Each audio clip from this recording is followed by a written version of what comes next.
கார்ப்பரேட்டுகளுக்கு ஆதரவாக செயல்படும் தமிழ்நாடு போக்குவரத்து துறை அமைச்சரை கண்டித்து ஆட்டோ ஓட்டுநர்கள் திருச்சியில் மாநிலந்தழுவிய ஆர்ப்பாட்டத்தில் ஈடுபட்டனர். நாடு முழுவதும் பைக் டாக்சிகளுக்கு அனுமதி வழங்கப்படாத நிலையில் தமிழகத்தில் மட்டும் பைக் டாக்சிகளுக்கு அனுமதி உள்ளதாக ஊடகங்களில் பேட்டியளித்து கார்ப்பரேட்டுகளுக்கு ஆதரவாக செயல்பட்டு வரும் தமிழ்நாடு போக்குவரத்து துறை அமைச்சரின் அடாவடித்தனத்தை கண்டித்தும், மீட்டர் கட்டணத்தை உயர்த்தாமல் ஆட்டோ தொழிலாளர்கள் வாழ்வாதாரத்தை நசுக்கும் தமிழக அரசை கண்டித்தும், ஆட்டோ ஓட்டுநர் வாழ்வை நாசமாக்கும் வகையில் அனுமதியில்லாமல் இயங்கும் பைக் டாக்சியை உடனடியாக தடை செய்ய வலியுறுத்தியும் இன்றைய தினம் தமிழகம் முழுவதும் கண்டனார்ப்பாட்டங்கள் நடைபெற்று வருகிறது. அந்த வகையில் CITU ஆட்டோ ரிக்ஷா ஓட்டுநர் சங்கம் சார்பில் திருச்சி மாவட்ட ஆட்சியர் அலுவலகம் அருகில் போக்குவரத்து துறை அமைச்சர் சிவசங்கரின் தொழிலாளர் விரோத நடவடிக்கையை கண்டித்தும், மற்ற மாநிலங்களைப் போல ஆட்டோக்களுக்கு என செயலியை அறிமுகம் செய்யவும் 11 ஆண்டுகளாக உயர்த்தப்படாமல் உள்ள ஆட்டோ கட்டணத்தை நிர்ணயம் செய்ய வலியுறுத்தியும் ஆர்ப்பாட்டம் நடைபெற்றது. ஆட்டோ ரிக்ஷா ஓட்டுநர் சங்க மாநில பொதுச் செயலாளர் சிவாஜி தலைமையில் நடைபெற்ற இந்த ஆர்ப்பாட்டத்தில் 200க்கும் மேற்பட்ட ஆட்டோ ஓட்டுநர்கள் பங்கேற்று கண்டன முழக்கங்கள் எழுப்பினர். ஆட்டோ தொழிலாளர்களின் நலனிலக்கரை கொண்டு அவர்களின் கோரிக்கையை அரசு நிறைவேற்றாவிட்டால் வருங்காலங்களில் வேலை நிறுத்தம் மற்றும் பல்வேறு கட்ட போராட்டங்களில் ஈடுபடப் போவதாகவும் அரசுக்கு எச்சரிக்கை விடுத்தனர்.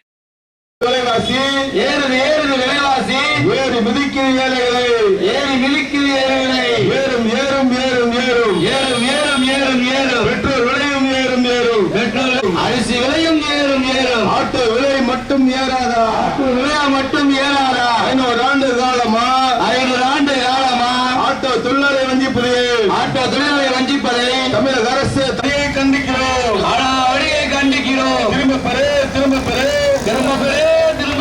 தமிழக அரசு திரும்ப பெறு. தடை செய் பைக் டாக்ஸியை தடை செய். அமுல்படுத்து புதிய கட்டணத்தை உடனடியாக காலம் தாழ்த்தாதே. தமிழக அரசே காலம் தாழ்த்தாதே. ஆட்டோ ஓட்டும் தொழிலாளிக்கு தொழிலை பாதுகாக்க நடவடிக்கை எடு. வாலிய போராட்டம் வெல்லட்டும் சிறக்கட்டும். தென்கொரிய நாட்டு கம்பெனி அங்கீகரிக்க வேண்டும், தொழிற்சங்கத்தை அங்கீகரிக்க வேண்டும் என்பதுதான் கோரிக்கை. ஆனால் அதை செய்வதற்கு பதிலாக தமிழ்நாட்டின் தொழிலாளிகள் போராடும் பொழுது அந்த தொழிலாளி பக்கம் இருக்கிறதா, நிர்வாகம் பக்கம் இருக்கிறதா என்று அப்பட்டமாக வெளிச்சமான ஒரு செய்தியாக இருக்கிறது. அதுதான் ஒரு உதாரணம். ஏற்கனவே பஸ் கட்டணம் உயர்ந்திருக்கா இல்லையா? பெட்ரோல் டீசல் ரயில் கட்டணம் உயர்ந்திருக்கு. தனியார் பஸ்கள் கட்டணத்தை உயர்த்திருக்காங்க, ஆம்னி பஸ்கள் கட்டணத்தை உயர்த்திருக்காங்க. பல்வேறு நடவடிக்கை எடுத்திருக்காங்க. 11 ஆண்டு காலம் அசைவில்லை.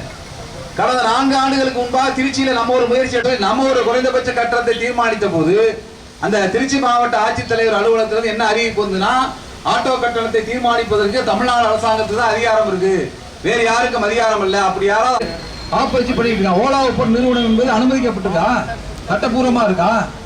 ஆனா அதையெல்லாம் தடுப்பதற்கு ஆட்டோ தொழிலாளர்களின் தொடர் போராட்டத்தின் காரணமாகவும் கடந்த 10ஆம் தேதி தமிழ்நாடு சாலை போக்குவரத்து தொழிலாளர் சங்கம் CITU நடத்திய போராட்டத்தின் விளைவாகவும் கடந்த 10ஆம் தேதி போக்குவரத்து ஆணையர் தமிழகத்தில் பைக் டாக்ஸிக்கு அனுமதி இல்லை, பைக் டாக்ஸியை பயன்படுத்தினால் பைக்குகளை தடை செய்ய வேண்டும், அதேபோல ஒவ்வொரு நாளும் எத்தனை பைக்குகள் மீது நடவடிக்கை எடுத்திருக்கிறது என்று மண்டல அலுவலகங்கள் மூலமாக போக்குவரத்து ஆணையாளர் அலுவலகத்திற்கு அறிக்கை அனுப்ப வேண்டும் என்று உத்தரவு பிறப்பிக்கிறார்.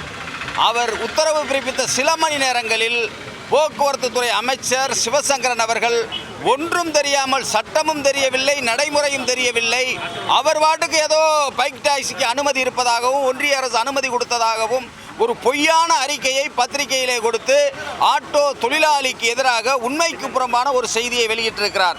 இந்தியாவில் எந்த மாநிலத்திலும் பைக் டாக்ஸிக்கு அனுமதி தரவில்லை என்பது உண்மை. அப்படி இருக்கிற போது போக்குவரத்து துறை அமைச்சர் கார்ப்பரேட் நிறுவனங்களுடைய கைக்கூலியாக, கார்ப்பரேட் நிறுவனங்களுக்கு ஆதரவாக, ரேபிட்டோ, ஓலா, ஊபர் போன்ற அமைப்புகளுக்கு ஆதரவாக பத்திரிகை செய்தி வெளியிட்டிருக்கிறார்.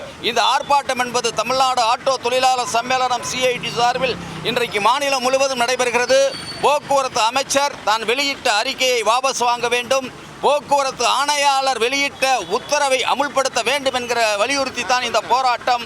இந்த போராட்டத்தின் விளைவாக தமிழக அரசாங்கம் பைக் டாக்ஸியை நிரந்தரமாக தடை செய்து ஆட்டோக்களுக்கு புதிய மீட்டர் கட்டணத்தை நிர்ணயம் செய்து அதேபோல் ஆட்டோ செயலியை கடந்த 2 ஆண்டுகளாக நாங்கள் இதோ அடுத்த வாரம் அறிவிக்கிறோம், அடுத்த மாதம் அறிவிக்கிறோம் என்று ஏமாற்றி கொண்டே இருக்கிறது. ஆட்டோ செயலியை செயல்படுத்துகிற அந்த ஏற்பாட்டை தமிழக அரசாங்கம் செய்ய வேண்டும். அப்படி செய்யவில்லை என்று சொன்னால் ஆட்டோ தொழிலாளிகள் எதிர்காலத்தில் வேலை நிறுத்தம், மறியல் உள்ளிட்ட போராட்டங்களுக்கு செல்ல வேண்டிய அவசியம் ஏற்படும் என்பதை தமிழக அரசுக்கு எச்சரிக்கிறோம். இந்த நடவடிக்கை ஆட்டோ தொழிலாளிக்கு மட்டுமல்ல, தமிழகத்தில் போக்குவரத்து தொழிலாளிக்கு, சாம்சங் தொழிலாளிக்கு, ஒட்டுமொத்த தொழிலாளிகளுக்கு எதிராக இந்த அரசாங்கம் செயல்பட்டு கொண்டிருக்கிறது. இதே பாதையில் திமுக அரசாங்கம் சென்றது என்று சொன்னால் 2024 தேர்தலில் இந்த அரசாங்கம் இந்த தொழிலாளிகளுக்கெல்லாம் பதில் சொல்ல வேண்டிய நிலைமை ஏற்படும் என்பதை இந்த நேரத்தில் தெரிவித்துக் கொள்கிறேன். பைக் டாக்ஸிக்கு எந்த மாநிலத்திலும் அனுமதி இல்லை. பொய்யான அறிக்கை கொடுத்த அமைச்சர் வாபஸ் வாங்க வேண்டும். போக்குவரத்து ஆணையாளர் போட்ட உத்தரவை அமல்படுத்த வேண்டும் என்று சொல்லித்தான் இந்த ஆர்ப்பாட்டத்தை தமிழ்நாடு ஆட்டோ தொழிலாளர் சம்மேளனம் தமிழ்நாடு முழுவதும் நடத்துகிறது. எனவே இந்த போராட்டத்தின் விளைவாக முடிவுக்கு வர வேண்டும். இல்லை என்று சொன்னால் அடுத்த கட்ட போராட்டத்தை தீவிரப்படுத்துவோம் என்று இந்த நேரத்தில் நான் தெரிவித்துக் கொள்கிறேன்.